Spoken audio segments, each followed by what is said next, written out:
फिलिप्पुस ने नतनेलियल से मिलकर उससे कहा कि जिसका वर्णन मूसा ने व्यवस्था में और भविष्यवक्ताओं ने किया है वह हमको मिल गया है, वह यूसुफ का पुत्र यीशु नासरी है। नतनेलियल ने उससे कहा, क्या कोई अच्छी वस्तु भी नासरत में निकल सकती है? फिलिप्पुस ने उससे कहा, चलकर देख ले। फिलिप्पुस ने क्या बोला? चलकर देख ले।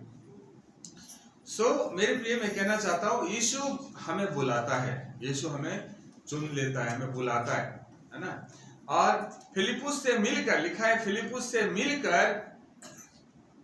से मिलकर यीशु ने कहा, मेरे पीछे हो ले। क्या करो? मेरे पीछे हो ले, मेरे साथ चल। और फिलिप्पुस ने प्रभु यीशु की बात को माना, जो प्रभु ने बोला उस बात को माना। एक तो हमें ये सीखना है कि हमें प्रभु की बातों को मानना है। जब वो कुछ कहते हैं ना तो उनकी बातों को हमें मानना है ना। दूसरी बात है, फिलिप्पुस ने जब यीशु के बारे में जाना तो जो पवित्र शास्त्र है उस पवित्र शास्त्र उसने छानबीन किया, भविष्यवक्ताओं की पुस्तकों को उसने पढ़ा, उसने ढूंढा कि क्या सचमुच यही मसीहा है या कोई और है। क्या ये वही है जिसका जिक्र यशायाह ने किया, जिसका जिक्र और भविष्यवक्ताओं ने किया, जिसका जिक्र जो है पवित्र शास्त्र में किया गया, क्या वही है? इसकी उन्होंने छानबीन किया। जो 45 पद में आपको मिलेगा वो इस तरह से लिखा हुआ है कि फिलिप्पुस ने नतनेलियल से मिलकर कहा कि जिसका वर्णन मूसा ने व्यवस्था में और भविष्यवक्ताओं ने किया है वह हमको मिल गया है। हालेलुया! वह हमको मिल गया और वह यूसुफ का पुत्र यीशु नासरी है।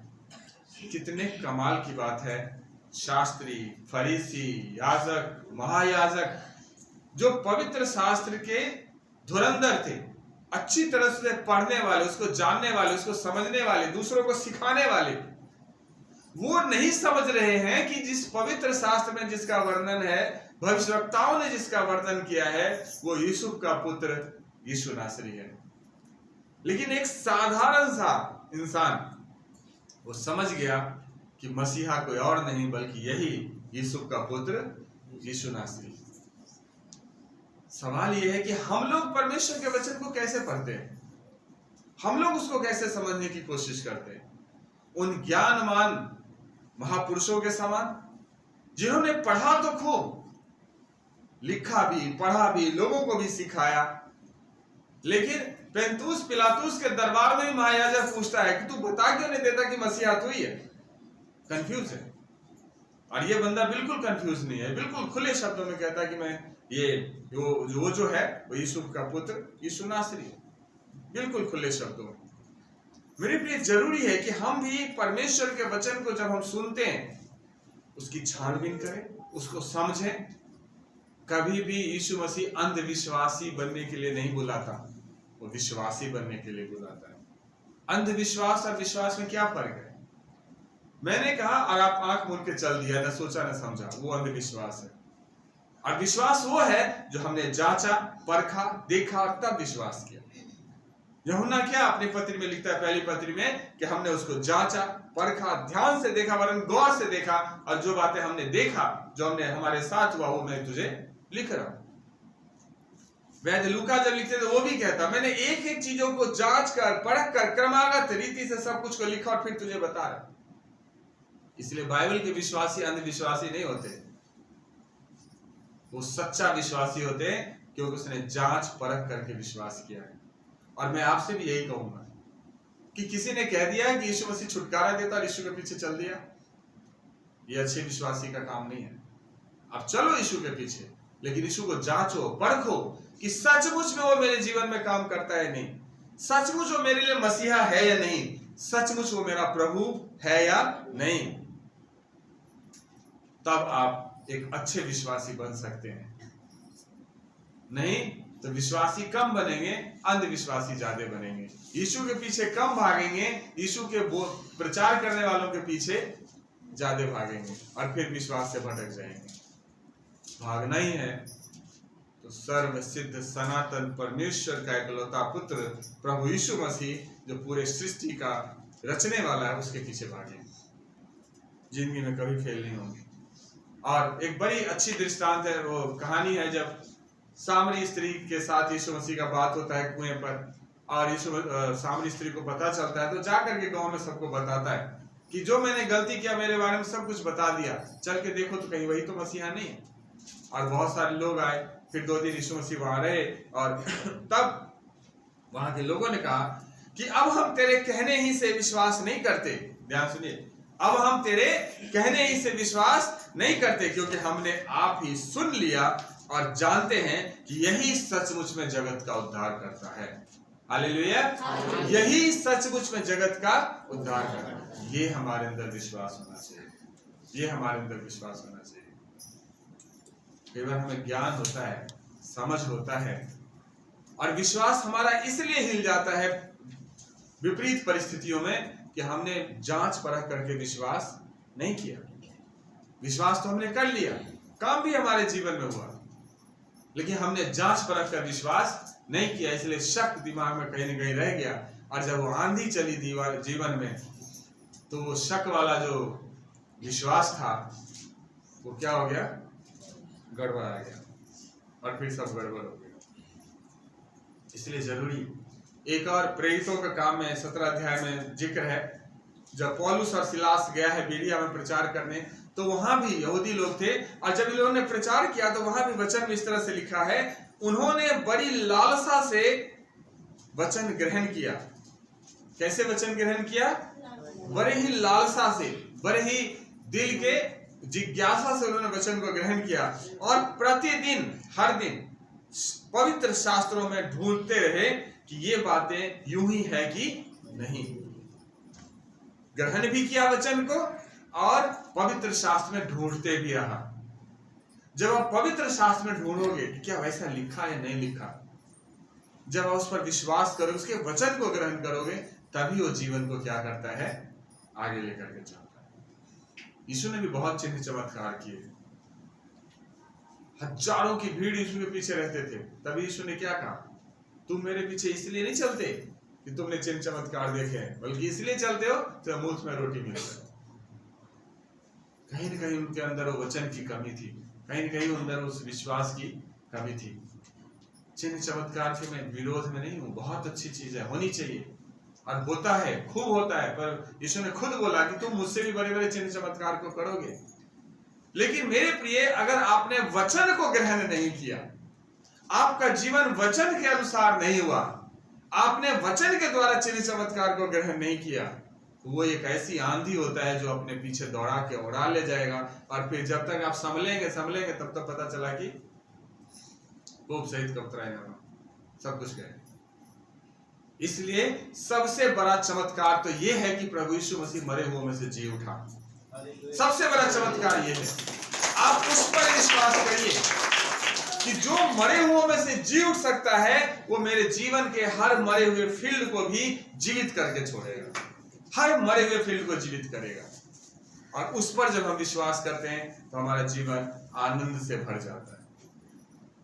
और जब उन लोगों ने बड़ी लालसा से वचन को ग्रहण किया, शास्त्रों में ढूंढ ढांड किया, तो वचन में लिखा उनमें से बहुतेरों ने, यूनानी कुलीन स्त्रियों में से स्त्रियों में से और पुरुषों में से बहुतेरों ने विश्वास किया। बहुतों ने विश्वास किया, क्योंकि उन्होंने वचन की गहराई को समझा। आज अलग अलग जगह, बहुत जगह सताव होता है, और वहां हजारों की भीड़ हुआ करती थी। वो सारे चिन्ह चमत्कार वाले, सारे चिन्ह चमत्कार देखने वाले थे। जब सताव आया, सब गायब। क्यों गायब? अरे चंगाई तो चाहिए, ये बाबा नहीं, वो बाबा सही, ये गुरुजी नहीं, वो गुरुजी सही, यहां नहीं, वहां सही। वो कभी भी मसीह में आगे जीवन में नहीं बढ़ सकता, कभी भी नहीं बढ़ सकता। लेकिन जिन्होंने वचन को थाम लिया, जिन्होंने ये विश्वास रखा कि अगर मैं उसके वस्त्र ही को छू लूंगी तो मैं चंगी हो जाऊंगी, दुनिया का कोई ताकत उसे यीशु से अलग नहीं कर सकता, नहीं कर सकता उसे यीशु से अलग, कि उसने अपने अंदर ऐसे विश्वास को जगा के रखा है। वही विश्वास हमारे अंदर होना चाहिए, वही विश्वास होना चाहिए। कई बार हम लोगों को प्रभु के बारे में बताते हैं और वो नतनएल की तरह बोलते हैं। क्या बोला? नतनएल ने उससे कहा कि क्या कोई अच्छी वस्तु भी नासरत में निकल सकती है? फिलिप्पुस ने प्रचार किया कि हमें मसीहा मिल गया, और वो कोई और नहीं, यूसुफ का बेटा यीशु नासरी है। ये क्या कहता, कोई अच्छी वस्तु भी नासरत में हो सकता है? फिलिप्पुस ने कहा अभी चल के देख ले। चल के देख लेने का मतलब चल, ढूंढ ढांढ कर, जांच परख कर, वचन को पढ़, उसके काम कर्म को देख, उसके जो चिन्ह चमत्कार है उसको देख, उसके वचन को सुन, तब विश्वास कर। मेरे कहने से विश्वास मत कर। आज भी जब हम किसी को यीशु के बारे में बताते हैं तो अलग अलग तरह की अवधारणा होता है, हम सब जानते हैं। आजकल तो एक ट्रेंड चला हुआ है, यीशु का नाम लेते ही आप फलाने वाले फलाने वाले फलाने वाले, बहुत तरह की बातें। लेकिन मेरे प्रिय, हम सब के लिए जरूरी है उस यीशु के बारे में उनको समझाइए और अपने जीवन के द्वारा उन्हें गवाही दीजिए। नहीं विश्वास होता तो चल के देख ले, उससे प्रार्थना करके देख, उसकी संगति करके देख, उसके वचन पर मनन करके देख। तब अगर तुझे अच्छा लगे तो ठीक है, नहीं अच्छा लगे कोई बात नहीं। इस तरह से तब वो विश्वास कर। और नतनएल आया प्रभु के पास और लास्ट में बोलता है मेरे परमेश्वर, है ना, ऐसे करके। सो जरूरी है, जैसे इस फिलिप्पुस ने खुद वचन से जांच परखा, प्रभु की आज्ञा का पालन किया, वचन से यीशु को परख लिया, जांच लिया, विश्वास किया, और तब दूसरों को जाकर के इसने वही सुसमाचार सुनाया। ऐसे बहुत सारे। 2 अंधे आए प्रभु के पास और प्रभु ने उसके लिए कहा कि तू देखने लगा, वो देखने लगा। और स्पेशली वहां पर जब मत्ती रचित सुसमाचार 9 अध्याय को पढ़ेंगे 30-31 में लिखा है, यीशु ने उसे चिता करके कहा सावधान रह, कोई इस बात को न जाने, किसी को मत बोलना, किसी को मत बोलना कि मैंने तुम्हारी आंखें खोली है, किसी को मत बोलना। लेकिन वचन में लिखा है पर उन्होंने निकलकर सारे देश में उसका यश फैला दिया।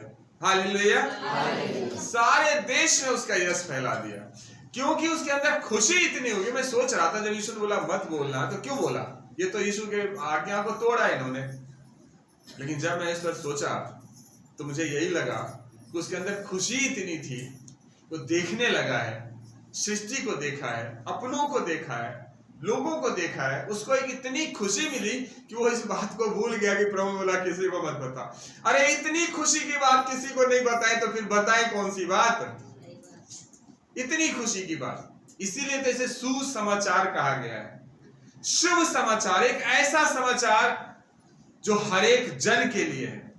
हमें बड़े ही आनंद के साथ सबको सुनाना, सबको बताना है यीशु के बारे में। अने जाके सबको बता दिया। और आज भी हम सबके लिए जरूरी है कि जैसे प्रभु हमारे जीवन में काम करता है, प्रभु हमारे जीवन को बदलता है, हम सब के लिए जरूरी है कि हम भी वो शुभ समाचार सबको जाकर के बताएं। वो शुभ समाचार सबको जाकर के बताएं कि जिस मसीहा को ढूंढने के लिए जगत क्या क्या नहीं करता, वो मसीहा मुझे घर बैठे मिल गया।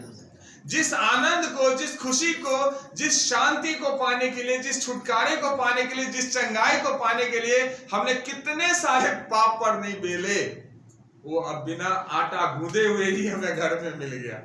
हालेलुया, ये शुभ समाचार नहीं तो क्या है? हमने कितने पैसे खर्च कर लिए, कितने जगह भागे, क्या क्या नहीं किया, लेकिन छुटकारा कहां मिला? हमें अपने घर में। प्रभु ने हमें दर्शन दिया और अपने पीछे बुलाया, कहा चल उठ मेरे पीछे चल। ये इससे बड़ा शुभ समाचार और क्या हो सकता है? जिसको हमने सारी दुनिया में ढूंढा वो हमें अपने घर में मिल गया। इससे बड़ा शुभ समाचार क्या हो सकता है? जिसको ढूंढने के लिए लोग घर बार छोड़ के जंगलों में शरण ले लेते हैं, वो परमेश्वर कहता है कि मैं तो तेरे संग संग हूं, तू मुझे कहां ढूंढता है? मैं तो तेरे संग संग हूं, मुझे पुकार, मैं तेरे साथ हूं। इससे बड़ा शुभ समाचार और क्या हो सकता है? जिसने हमारे पापों को क्षमा कर दिया, जिसने हमें अनंत जीवन दिया, मोक्ष की प्राप्ति जिसने कर दी, जिसने हमें मृत्यु से छुड़ा लिया, इससे बड़ा शुभ समाचार और क्या हो सकता है? और ये इतनी बड़ी खुश खबरी हमें बताने में लजाना नहीं चाहिए, लजाना नहीं चाहिए। दूसरी बात, प्रभु हमें जानता है अच्छी तरह, हमें अंदर से भी जानता है और हमें बाहर से भी जानता है। 47-48 पद में इस तरह से लिखा है कि यीशु ने नतनएल को अपनी ओर आते देखकर उसके विषय में कहा, यह सचमुच इस्राएली है, इसमें कपट नहीं है। यीशु ने क्या बोला? सचमुच इस्राएली है, इसमें कपट नहीं। नतनएल उससे कहा, तू मुझे कहां से जानता है? नतनएल ने यीशु से पूछा, तू मुझे कहां से जानता है? यीशु ने उसको उत्तर दिया, इससे पहले कि तू फिलिप्पुस ने तुझे बुलाया, जब तू अंजीर के पेड़ के तले था, तब मैंने तुझे देखा। प्रेम से बोले यीशु महाराज की जय। उसका वचन में लिखा है कि मैंने तेरा अपने हथेलियों में तेरा नाम खोद करके रखा। यशायाह में कह रहा, तू मेरा ही है, मैंने तुझे तजा है, मैंने तुझे चुना है, तजा नहीं है। तू मेरे नजर में अनमोल और प्रतिष्ठित ठहरा है। मैंने तुझे चुना है, तजा नहीं है। नतनएल से फिलिप्पुस कुछ बात करता उससे पहले यीशु उसको जानता है। वचन कहता है, तेरे मां के पेट में रचे जाने से पहले मैंने तुझ पर ध्यान लगाया, पहले से मैं तुझे जानता हूं। हमारा प्रभु हमें इंटरनली भी जानता है और एक्सटर्नली भी जानता है, हमें अंदर से भी जानता है और बाहर से भी।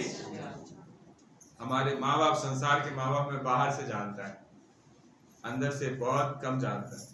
लेकिन परमेश्वर हमारा अंदर से भी जानता है और बाहर से भी जानता है। एक बार पहले शमूएल में परमेश्वर ने शमूएल को बोला कि यिशै के पुत्र को अभिषेक करके आप उसको राजा बनाना है। तो यिशै ने सोचा कि मेरा जो सबसे पढ़ा लिखा समझदार बेटा है, कदकाठी में लंबा चौड़ा है, वो परमेश्वर के लायक है, और पहले बेटे को ले गया। परमेश्वर ने रिजेक्ट कर दिया। ऐसे करके 7 बेटे को लाया, 7 को रिजेक्ट कर दिया। शमूएल भी सोच रहे कि जो अच्छा खासा है उसको तो परमेश्वर रिजेक्ट करते जा रहे। फिर लास्ट में दाऊद को बुलाया गया। मुझे लगता है कि शमूएल के माइंड में यही सवाल उठ रहा था कि यार इतने अच्छे पढ़े लिखे कदकाठी में लंबे जवान को जो राजा बनने के लायक था, उसको तो परमेश्वर ने रिजेक्ट कर दिया। और ये छोटा सा लड़का जो भेड़ बकरी चढ़ाता, जिसके गाल की लाली तक नहीं फटी, ये छोटा सा बच्चा, ये क्या राजा बनेगा? लेकिन यहोवा ने शमूएल से कहा, परमेश्वर ने शमूएल से कहा कि ना तो उसके रूप पर दृष्टि कर, हालेलुया, ना तो उसके रूप पर दृष्टि कर, ना उसके डील डौल की ऊंचाई पर, क्योंकि मैंने उसे अयोग्य जाना है। ना तो उसके रूप पर और ना उसके डील डौल पर, क्योंकि मैंने उसे अयोग्य जाना है। क्योंकि यहोवा का देखना मनुष्यों का सा नहीं होता। मनुष्य हमेशा बाहरी रूप को देखता है। पढ़ा लिखा है, कदकाठी में लंबा है, शक्ल से सुंदर है, हाँ ये ठीक है। लेकिन परमेश्वर का देखना कैसा होता है? परंतु यहोवा की दृष्टि, लिखा है, क्योंकि यहोवा का देखना मनुष्यों का सा नहीं। मनुष्य तो बाहर का रूप देखता है, लेकिन परंतु यहोवा की दृष्टि मन पर रहती है। यहोवा कहाँ देखता है? मन पर। वो हमारे हृदयों को जांचने और जानने वाला ईश्वर है। वो हमारे मन को जानता। आपने देखा होगा चर्च में कई इंसान पहले दिन आए, बहुत बहन या भाई पहले दिन आए और पहले दिन परमेश्वर उसे छुटकारा दे दिया, पहले दिन वो खुश, और कई साल दर साल आ रहे, उनके जीवन का पत्थर हिल नहीं रहा। क्यों?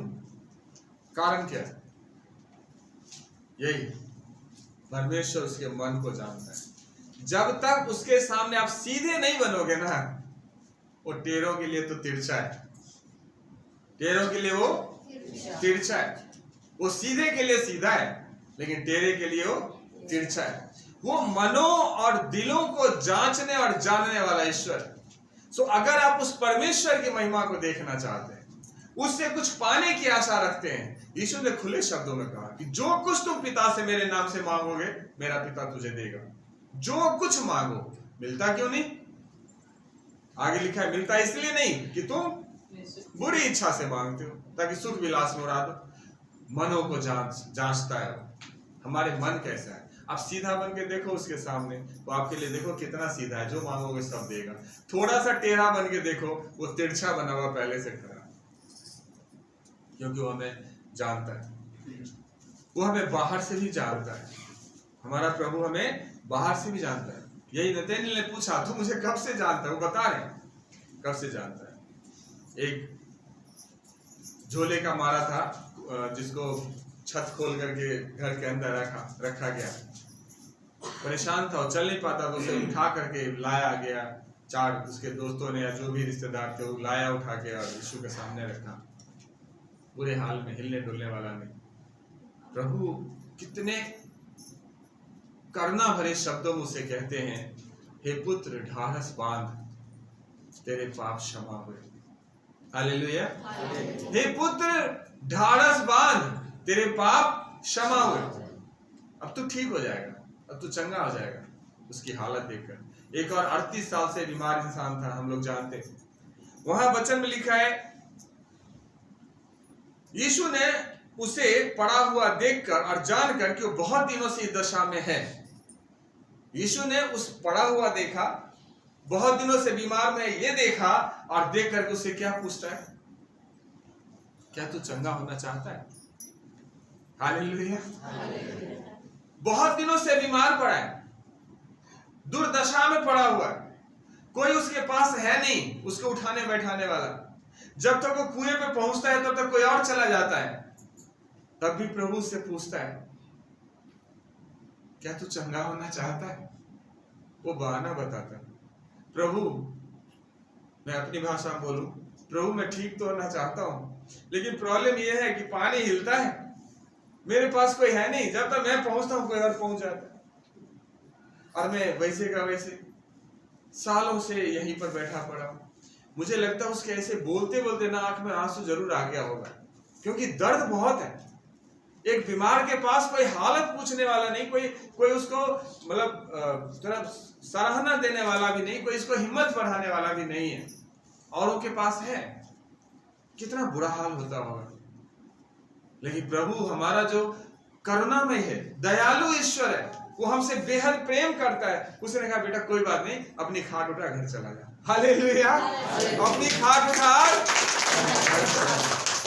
उसने देखा, वो हमें अंदर से देखता है, हमें बाहर से देखता है। हम उसको किस तरह से देखते हैं ये जरूरी है देखना।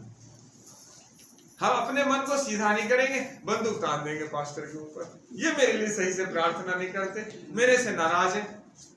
उन बहन के लिए बहुत अच्छी प्रार्थना करते, उस भाई के लिए बहुत अच्छी प्रार्थना करते, पता नहीं मेरे लिए क्यों नहीं करते।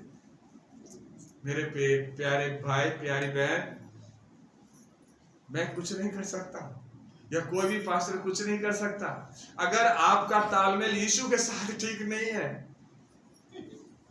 अगर आपने यीशु को अपना मन नहीं दिया है, अगर आपने यीशु की आज्ञाओं का पालन करना नहीं सीखा है। राजा दाऊद कहता, मैं घुटने पर बैठते बैठते मेरे घुटने की वो चर्बी पिघल गई, अपने लिए प्रार्थना करा, उस घुटने की चर्बी पिघल गई। लेकिन जब उसने अपने मन को प्रभु के सामने सीधा करा, जब उन्होंने अपने पाप को प्रभु के सामने मान लिया, जब उन्होंने अपने गलतियों को प्रभु के सामने मान लिया, तो क्या कहता है, मैं ठीक हो गया। मैं क्या हो गया? ठीक हो गया। उसने मेरी सुन ली। इसी रीति से हमें उसके पास जाना है। ये गलती से ही मत सोच लेना कि मैं जो बात अपने अंदर छुपा लूंगा यीशु को पता नहीं चलेगा। गलती से भी ऐसा सोच मत लेना। आप जो नहीं भी बताएंगे वो भी उसे पता है, जो आपके मन में चल रहा है वो भी उसे पता है। जब उसे पता ही है तो होशियारी इसमें है, समझदारी इसमें है कि उसको बता दो खोल के। लेकिन हम उसके साथ भी होशियारी मारना शुरू कर देते हैं, और फिर हमारे जीवन की वो सारी आशीषें, सारी बरकतें, उसकी वो महिमा हमारे जीवन में होने से बच जाता है। हमें अच्छी तरह से जानता है। लास्ट बात है, परमेश्वर अपनी महिमा को हम पर प्रकट करता है। परमेश्वर प्रभु यीशु मसीह अपनी महिमा को हम पर प्रकट करता है, जो 49 से लेकर 51 तक है, कि नतनएल ने उसको कहा, हे रबी, तू परमेश्वर का पुत्र है, तू इज़राइल का महाराजा है। हालेलुया। अभी पूछ रहा है, तो मुझे कैसे जानता? मुझे कहां से जानता है? कैसे जानता है? इसके पहले फिलिपुस को कह रहा है, क्या कोई अच्छी वस्तु भी नासरत में पैदा हो सकता है? लेकिन अब जब थोड़ी देर यीशु के साथ संगति हुई, यीशु के बातों को सुना, यीशु के बातों पर कान लगाया, तो क्या कहता है? रब्बी, हे गुरु, आगे, हे गुरु, परमेश्वर का पुत्र, तू इजराइल का महाराजा है, इजराइल का महाराजा है। यीशु ने उसको उत्तर दिया कि मैंने जो तुझसे कहा कि मैंने तुझे अंजीर के पेड़ के तले देखा, क्या तू इसलिए विश्वास करता है? तो इससे भी बड़े बड़े काम देखेगा। फिर उसने कहा, मैं तुमसे सच सच कहता हूं कि तुम स्वर्ग को खुला हुआ और परमेश्वर के स्वर्गदूतों को ऊपर जाते और मनुष्य के पुत्र के ऊपर उतरते देखोगे। प्रभु यीशु अपनी महिमा को प्रकट करता है। परमेश्वर अपनी महिमा को अपने इकलौते पुत्र प्रभु यीशु मसीह के द्वारा हम पर प्रकट करता है। एक बार प्रभु यीशु मसीह ने पूछा अपने चेलों से कि लोग मुझे क्या कहते हैं? तो बोला, कोई कुछ कहता है, कोई कुछ कहता है, कोई कुछ कहता है। फिर यीशु ने पूछा, तुम मुझे क्या कहते हो?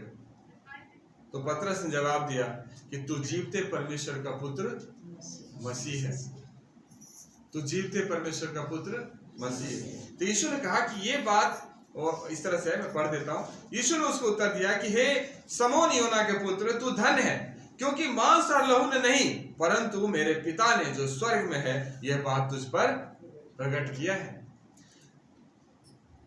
पतरस ने जो बोला कि तू जीवते परमेश्वर का पुत्र मसीह है, ये पतरस के सोच से नहीं आया, पतरस के ज्ञान से नहीं आया, बल्कि परमेश्वर ने इस बात को उस पर प्रकट किया और तब इस बात को उसने ग्रहण किया, इस बात को उसने ग्रहण किया। यीशु ने हमसे वादा किया है, यीशु ने कहा है कि अगर तुम मुझ पर विश्वास करो तो तुम मुझसे भी बड़े बड़े कामों को देखोगे, करोगे, मुझसे भी बड़े बड़े कामों को करोगे। प्रभु हमें उन बातों को दिखाता है जो हमारी समझ से बाहर है। लाल सागर के पानी का सूख जाना एक अद्भुत बात थी जो मूसा के द्वारा परमेश्वर ने प्रकट किया। पत्थर से पानी का निकल जाना अद्भुत बात थी जो उस कांग्रेशन ने देखा और आश्चर्य किया, है ना। और जब यीशु मसीह शरीर में होकर के आया तब की बात बताऊं तो चेले सब जब झील में जा रहे थे और आंधी तूफान उठा, ये वो चेले हैं जो यीशु के साथ रहा है। ये वो चेले हैं जो अंधों को देखते हुए देखा है कि कैसे अंधों को इन्होंने बोला देखने लगा और देखा है, कैसे कोढ़ी को छुआ और कोढ़ी शुद्ध हो गया है, कैसे दुष्ट आत्माओं को बोला निकल जा तो निकल गया है। ये वो लोग, ये चेले हैं जो यीशु के साथ रहे हैं। लेकिन जब यीशु ने आंधी और तूफान को डांटा तब भी क्या कहते हैं पता है? ये कैसा मनुष्य है कि आंधी और तूफान भी इनकी बातों को मानता है। कितने बड़े आश्चर्य की बात। अर्थात चेलों के माइंड में ये था ही नहीं कि आंधी तूफान भी इनके बात को मान सकता है। दुष्ट आत्मा मान लिया ठीक है, बीमारी मान लिया ठीक है ना, हम मान लिए चलो ये भी ठीक है, लेकिन आंधी तूफान वो तो आज तक किसी की नहीं सुना, तो जिधर उठता उधर उजार बुजार के चल देता है। लेकिन वो भी जब यीशु ने कहा थम जा तो वो भी थम गया। और ये देख करके चेले बहुत ही डर गए, बहुत ही डर गए। दूसरी बात, मछुआरों को ले लो, बचपन से छोटे से झील में मछली पकड़ने का काम करता है। पतरस उसमें से एक है। बहुत मछली पकड़ा, बहुत सब कुछ करा। लेकिन एक दिन जब यीशु मसीह प्रचार कर रहे थे, उसी नाव पर चढ़कर बोला कि थोड़ा गहरे में ले चल, गहरे में ले चला। बोला अब जाल डाल। बोला गुरुजी भरे रात मेहनत किया, हमने कुछ नहीं पकड़ा। अगर अपनी भाषा में बोला जाए तो पता नहीं मछली कहाँ भाग गई। भरे रात हमने मेहनत करी, 7 जन मिल के, और एक भी मछली नहीं मिली, कुछ नहीं मिली, खाली जा रहे हम लोग। कहता कि मैं मछुआरा हूं गुरुजी, आप प्रचार कर ले तो अच्छा समझ में आया, लेकिन मछली पकड़ने का मेरा है, मैं इस फील्ड का माहिर हूं, मुझे पता है, रहने दो। लेकिन नहीं, कहता है प्रभु जी भरे रात हमने मेहनत करी लेकिन कुछ नहीं पकड़ा, लेकिन फिर भी तेरे कहने से जाल डालूंगा। ये बहुत अच्छी बात थी पतरस का कि प्रभु ने बोला, अपनी योग्यता का परिचय नहीं देते हुए प्रभु की बात को उसने माना।